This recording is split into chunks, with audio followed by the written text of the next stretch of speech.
Let's get started with our first news update, and it's a big one. Tony Ferguson is once again calling out Khabib Nurmagomedov, not for a fight, but for something even more intriguing. He wants to coach the Ultimate Fighter opposite his longtime rival. Yes, you heard that right. Tony still wants to make the long-awaited rivalry happen, this time through coaching. Speaking with Helen Yee, Tony didn't hold back. "I would definitely take that opportunity to coach against him," Ferguson said with a smirk. "He's a knucklehead. He's still fat and he wears that hat. I'd love to clean the mats with it."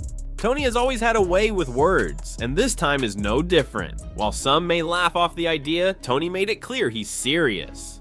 "I think it would be an interesting way to finally see who's got the better skill set," he continued. "You're talking about two different styles. I mean, I was coached by Brock Lesnar, right? That was a wild season. Imagine me and Khabib going head to head, coaching young fighters. I think it would be an interesting draw. Khabib for sure, definitely. I could talk to you all day about that." It's clear Tony still has unfinished business with the undefeated Dagestani legend, and while their fight never materialized in the octagon due to a series of unfortunate cancellations, maybe the Ultimate Fighter could finally give fans the rivalry we've been craving. But Tony didn't stop there. He also shared his thoughts on the current lightweight kingpin, Islam Makhachev, and how he compares to Khabib. "Somebody was asking me the other day, who do you think is the better wrestler, Makhachev or Khabib?" Tony said. "Honestly, I think Makhachev is the better grappler. He's a little bit faster. Khabib's style is more methodical, more timid compared to the freestyle Makhachev brings. And I don't think Islam will be bad at 170 either. I think he'll do just fine." Tony didn't hold back on the broader picture either. He brought up Ilia Topuria and the shifting landscape across divisions. "You've got Islam going up to 170 and Ilia Topuria from 145 moving up to 155 to take on Charles Oliveira," Tony said. "Look, when it comes down to it, someone has to fight for the belt. When you've got 4 title defenses under your name, it makes sense to try and build a legacy. That's what these moves are about." And of course, in typical Tony fashion, he ended with a jab. He's going to run, just like his cousin. Whether you love him or hate him, Tony Ferguson always brings the fire, and his vision for the Ultimate Fighter with Khabib might just be what the sport needs to reignite one of MMA's greatest what-ifs. Let's move on to the second news update, and this one's got people talking. Robert Whittaker recently shared his thoughts on Morab Dvalishvili's rumored toe injury, which could become a serious factor in his upcoming title rematch against Sean O'Malley. According to Whittaker, the injury looks a lot more serious than fans may realize, and it might just affect Morab's performance in ways he's not expecting. In a recent interview, Rob gave his honest take. "I don't know, I think it's just part of his personality," he began. "I see Morab do wild things all the time. That's kind of who he is, but I saw the toe and honestly, it doesn't look good. It's not just swollen or bruised. From what I saw in the video, it looks broken. I mean, surely it's broken, right?" Whittaker didn't hold back on describing the condition of Morab's foot. "To get a toe looking like that, you'd have to jam it between someone's head and a cinder block. That's what it looks like. It doesn't look like your standard fight injury." Of course, this raises an important question. How will the toe impact Morab in the octagon? Rob pointed out that even a little toe can make a big difference, especially in a fight at the elite level. "People don't realize your little toe does a lot," he explained. "It plays a huge role in your balance. It's not just cosmetic, it's functional. When you're fighting someone like Sean O'Malley, who's precise, fast, and technical, you need every bit of balance and movement you can get." Whittaker then questioned whether fighting in this condition is really a smart decision. Is it the smartest thing? Number, but does Morab always do the smartest thing? Also number, that's just who he is. Will he fight anyway? Probably, because he's that guy. He's a warrior. He's not going to back out just because of a toe, even if it's broken. That's what makes him interesting. That's why people like watching him. Still, Rob offered a bit of reassurance. It's not the worst injury a fighter can have. Sure, it's not optimal to have any injury heading into a fight, especially not a championship level fight, but it's manageable. He can still run. He can still work on his cardio. He can tape it up. It's not like a torn hamstring or a calf tear. It's not going to completely shut him down. He can work around it.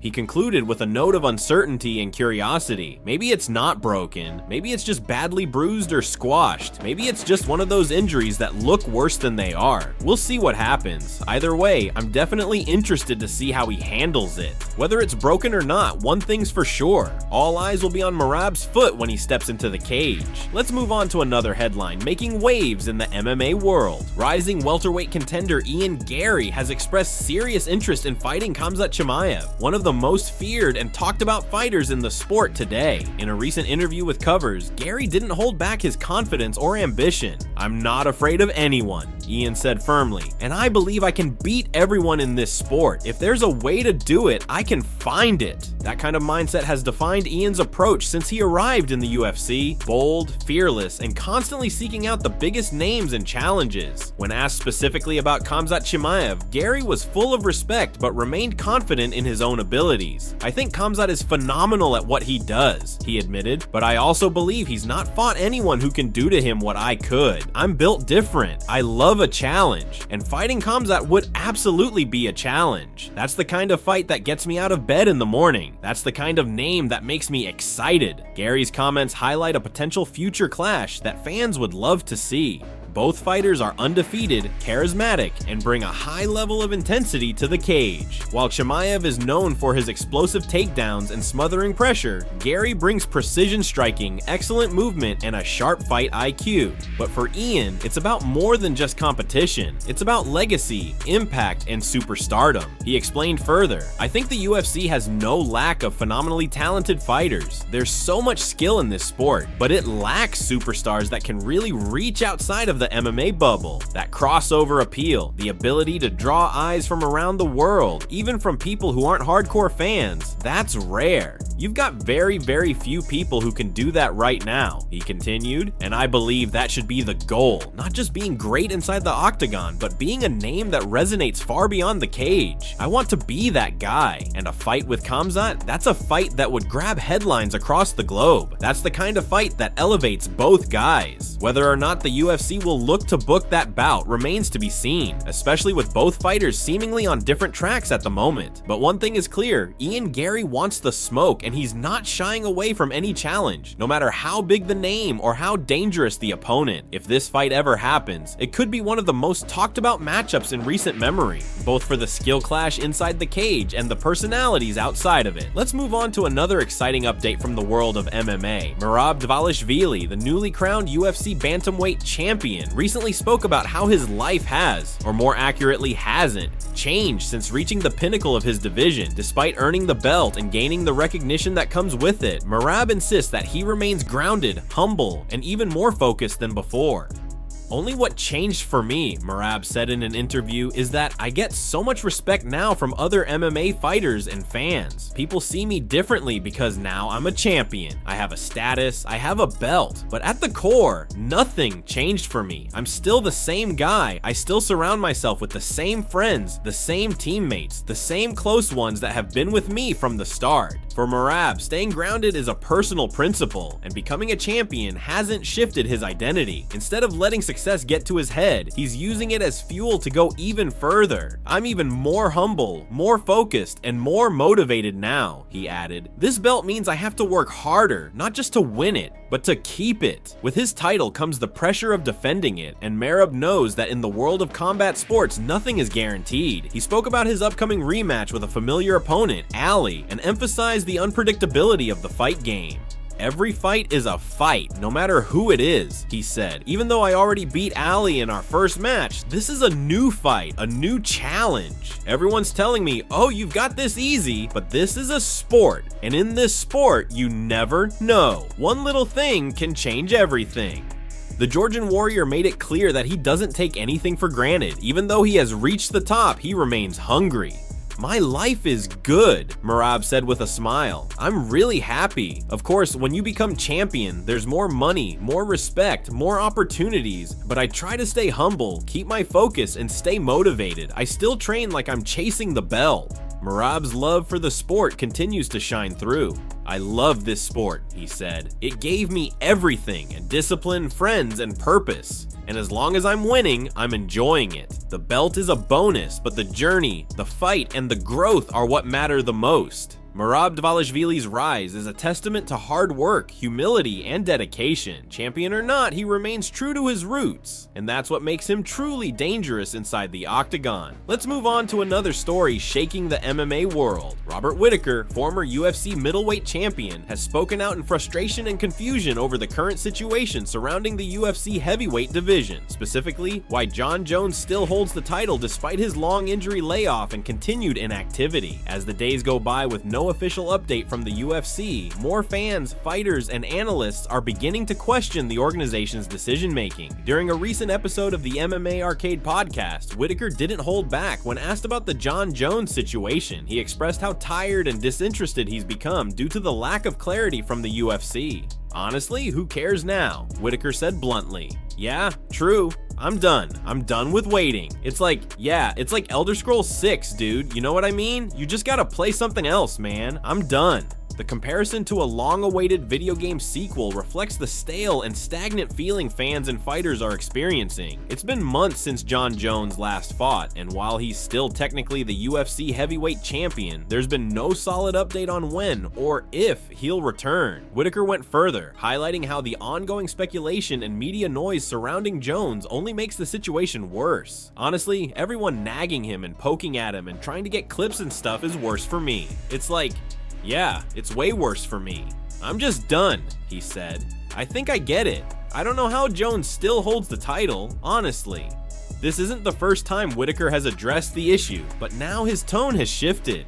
I know I mentioned when we first started speaking about this many moons ago how I was like, no one's stripping Jones. You can't do that to him.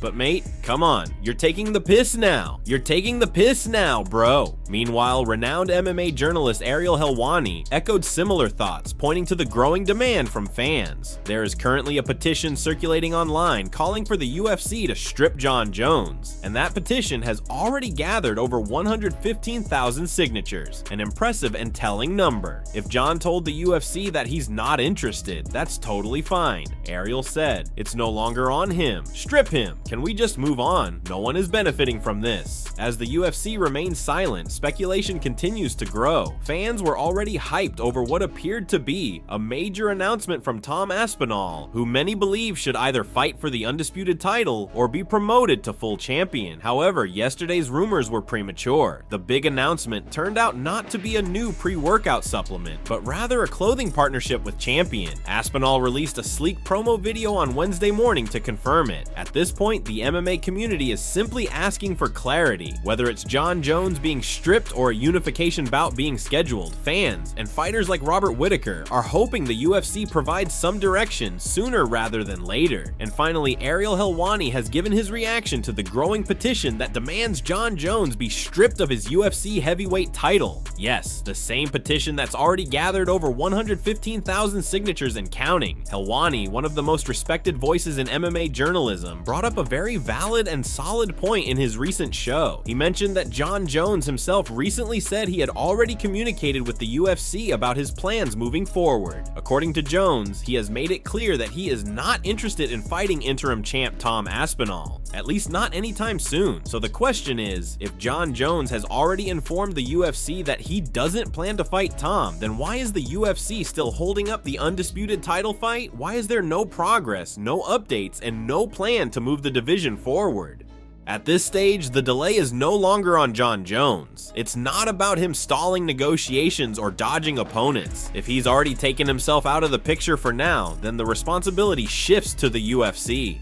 And that's what's frustrating so many fighters, fans, and analysts alike. And here's the wild part that Ariel highlighted. Jon Jones is about to go down as the longest reigning UFC heavyweight champion of all time. He's just 2 months away from breaking the current record. That sounds impressive on paper until you realize the truth. Let's be real. It's not because he's been defending the belt regularly, racking up wins against top contenders, or delivering legendary performances. It's simply due to inactivity. He won the title, got injured shortly after, and now the months are flying by with zero movement, no title defenses, no official announcements. And yet, the record books may soon call him the longest reigning champ. all because of a standstill. Meanwhile, Tom Aspinall is holding the interim belt, waiting in limbo, and the heavyweight division is basically frozen. Fights need to happen, contenders are ready, but there's no clarity on what comes next. At this point, someone has to pull the trigger. Either Jon returns and defends, or Tom Aspinall needs to be promoted to the undisputed champion so the division can finally move forward. And fans clearly feel the same way. That online petition to strip Jon Jones isn't just a few frustrated tweets. It's now surpassed 115,135 signatures, with more people signing every day. That's a strong message from the MMA community. To be fair, Jon also made a good point. If he told the UFC 2 months ago, "Hey, I'm out for now," then why didn't they give Tom a fight? Why wasn't the interim title elevated or a unification bout scheduled? As Ariel said, this whole thing is just messy. There's no black and white answer, but one thing is clear: the fans have spoken, the fighters are speaking, and the UFC needs to act.